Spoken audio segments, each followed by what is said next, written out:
Today, I am speaking with Shantavia and Maurice Moore. Their biggest obstacle is too much money being paid in taxes, not knowing how to understand the tax code and monetize their family's financial wealth. You are missing over $2,800 in tax deductions from real estate taxes.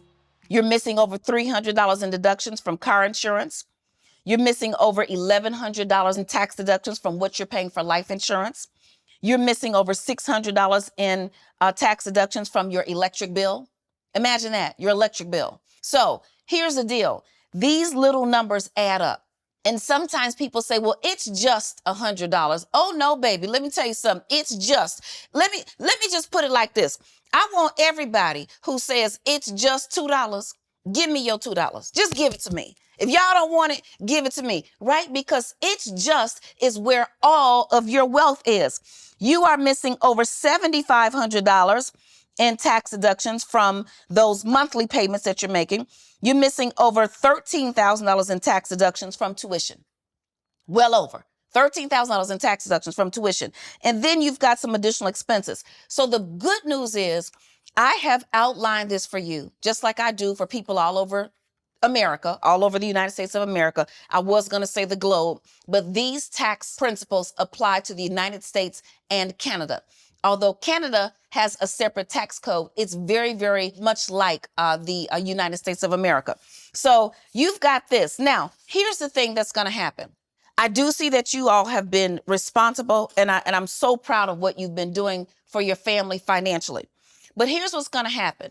The money that you are now saving in taxes, you get to make your money grow. You get to stack those dollars. You get to take your business to an entirely different level. You get to scale your business higher. So, number one, you're going to track every single penny you spend, and you're going to ask yourself, is this a tax write-off? And if the answer is no, you're going to make it a tax write-off or you're not going to spend it. So someone may ask me, Lynn, everybody's flying here or doing that or whatever. First, I ask myself, can this be a tax write-off? Can I do business with these people? If the answer is yes, first, I set up the business trip. I don't take the trip and then turn it into a business trip after. That's not ethical and it's not honest. I set up the business trip. I send an email and I say, hey, Ingrid, hey, Deidre, can we do business? Can we have a business lunch? Can we have a business session? Once they agree and say, yes, we can do business. Now, this applies to family reunions. This applies to anything that you have. My daughter she's going through something that I went through in college. She's becoming a member of one of the Divine Nine. And so when I travel, now I'm going to have some fun. Okay, I'm going to say my little sign and throw it all up, but baby, I'm going for business. Before I get there, I'm reaching out to one of my sorors to say, soror, can we meet for lunch? Because I have an idea I want to discuss. I have a program I want to expand. So no matter what it is, especially if it's a family reunion, honey, you know Pookie and them going to be in the park burning up the rib tips and playing stepping music and playing bid whist at the big people table, and they're going to be playing spades at the little people table. That's how I figure it's going to happen, right? But you can take that trip for business, and you can write off your airfare, your hotel, half your meals, your dry cleaning, and you can still go and have fun with the family at the park. So you're going to ask yourself, is this a tax deduction? If it's not, you're going to figure out a way to make it a tax deduction. And if you can't, you probably are not going to spend the money, or you're going to strategize. If it's not a tax deduction, it won't be because you don't know. It will be because this was intentional and I'm okay with this thing, okay? Number two, you're going to live your life like a business.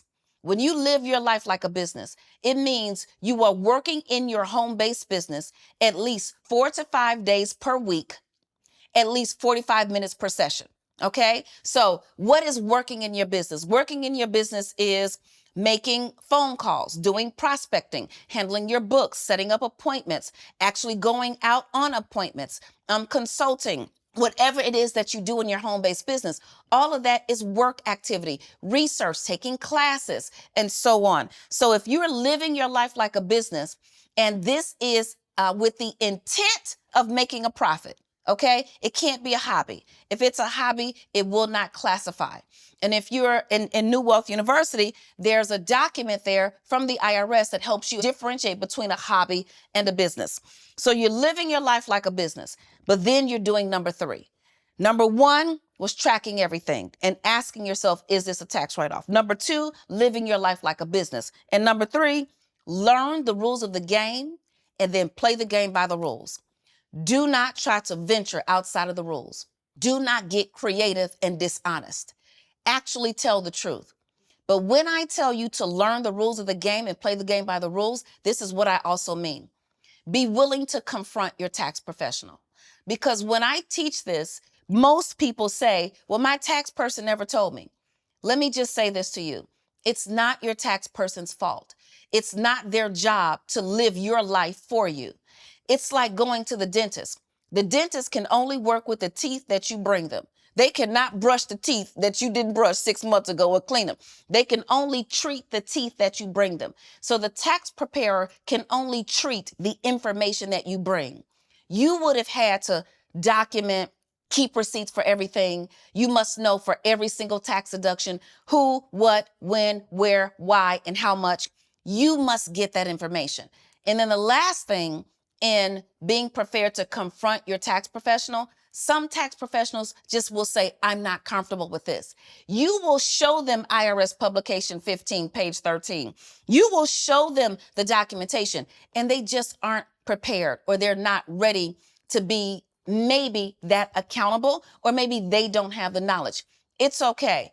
Find a tax professional that can help you check your dollars and make the most of every single dollar that you have. So I'm excited for you.